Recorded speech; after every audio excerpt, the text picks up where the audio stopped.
de reconsidérer les enfants et leurs droits et leur consentement. Alors je sais que ça remet en question beaucoup de choses, mais je pense qu'il faut avancer sur cette voie.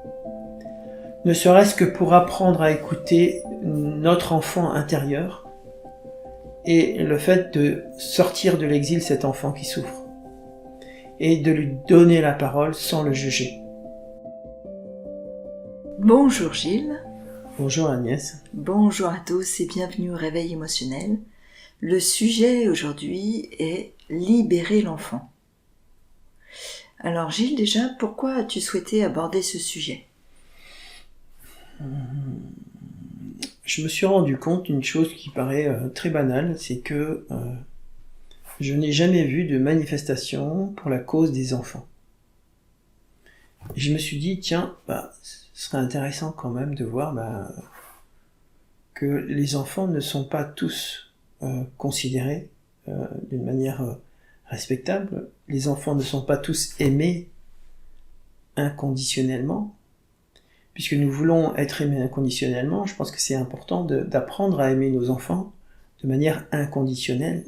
Et je sais que nous ne faisons pas exprès, évidemment, nous sommes nous-mêmes conditionnés dans l'éducation. Et donc, voilà pourquoi ça m'a vraiment interpellé. Alors, qu'est-ce que ça veut dire libérer l'enfant ? Libérer l'enfant, pour moi, il y a deux choses qui sont concomitantes, qui sont reliées. C'est d'abord donner la parole à l'enfant. Ne pas hésiter à laisser l'enfant s'exprimer. Quand j'étais gamin, moi, j'avais pas le droit de parler quand on était à table. Et souvent, à mon époque, c'était comme ça que ça fonctionnait. Aujourd'hui, je sais pas. Mais je pense qu'il y a beaucoup de familles qui sont comme ça. C'est donner la parole aux enfants. Écouter l'intelligence des enfants. Il y a des enfants qui sont bien plus intelligents que les adultes. Donc je pense que on a un a priori sur les enfants et on les catalogue, on les juge comme étant, trop souvent en tout cas, comme étant incapables de penser de manière juste. Alors que nous apprenons énormément de nos enfants. D'autre part, et la conséquence arrive, c'est que quand nous sommes adultes, nous exilons l'enfant qui est en nous. Alors cet enfant qui est en nous, il est exilé pourquoi ? Il est exilé parce que tout ce que nous n'avons pas entendu de la souffrance de cet enfant, de ses blessures, de ses traumatismes, sont engrammés, enregistrés dans notre corps.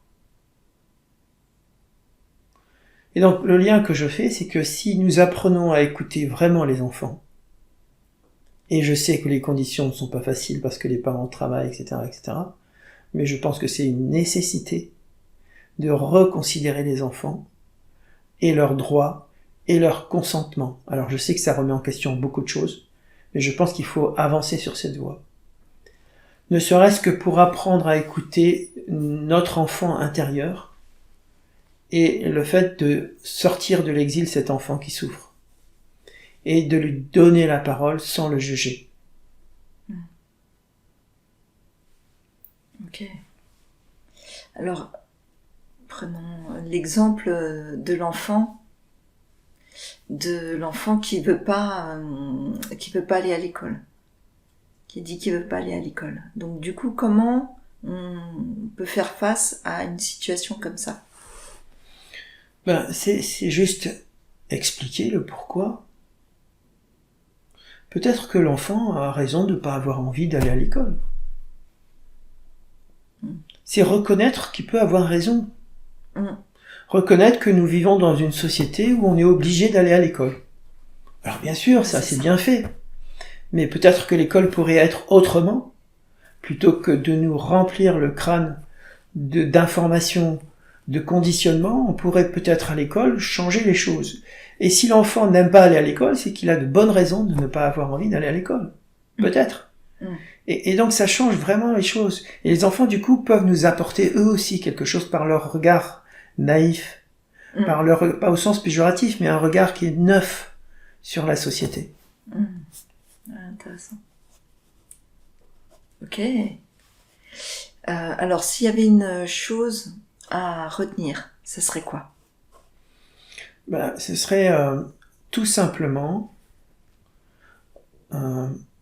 réfléchir à ce qu'est un amour inconditionnel. Commencer bien sûr par soi, commencer par se dire mais est-ce que je m'aime moi-même inconditionnellement? Et ensuite, en tant que parent, se poser la question, est-ce que j'aime mon enfant inconditionnellement, vraiment? Ou est-ce que c'est juste une idée, une croyance? Reconsidérer tout ça. Et prendre le temps d'écouter l'enfant, quel que soit son âge. D'écouter l'enfant tel qu'il est. Et pas de dire, ouais, à partir de tel âge, il peut faire ci ou il peut pas faire ça, etc. etc. Tout ça, c'est beaucoup des a priori. On a vu des enfants qui étaient géniaux, qui apprenaient des choses extraordinaires à des adultes. C'est ouvrir cette possibilité pour nos enfants, ça stimule leur intelligence. Et moi, j'ai été de nombreuses fois surpris. Mais on est d'accord que c'est quand même à l'adulte de définir le cadre et une forme d'autorité. C'est pas l'enfant qui doit prendre toute la place et imposer ses lois. Ni l'enfant, ni le parent. Imposer ses lois, ça veut dire déjà ne pas accepter que l'autre puisse avoir un point de vue différent. Nous vivons dans une société où on nous impose un certain nombre de choses. Mais on est nous-mêmes adultes considérés comme des enfants au sens péjoratif, c'est-à-dire que on n'a pas notre consentement. On dit être dans une démocratie, mais la démocratie, c'est donner la parole aux citoyens. Or, aujourd'hui, bien que nous soyons évolués par rapport à d'autres pays, bien sûr, c'est pas une plainte, c'est juste un constat. Nous sommes considérés comme des enfants. Au sens, les enfants n'ont pas droit à la parole. On leur fait croire qu'ils ont la parole, mais en fait, ils n'ont pas cette parole. Donc ça remet tout en question, finalement. Ouais. Et d'ailleurs, en entreprise, c'est pareil. Les salariés sont souvent infantilisés. Ok. Merci Gilles. Merci Agnès. Si tu aimes cette vidéo et que tu veux nous encourager à continuer, nous t'invitons à t'abonner à la chaîne, à liker l'épisode et à laisser un commentaire pour nous donner ton avis. Tu peux aussi partager cette vidéo avec ton entourage si tu penses que ça peut les intéresser. Si tu as envie d'aller plus loin, Gilles propose des trainings et coachings en intelligence émotionnelle. Retrouve toutes les informations sur le site odyssemotion.com.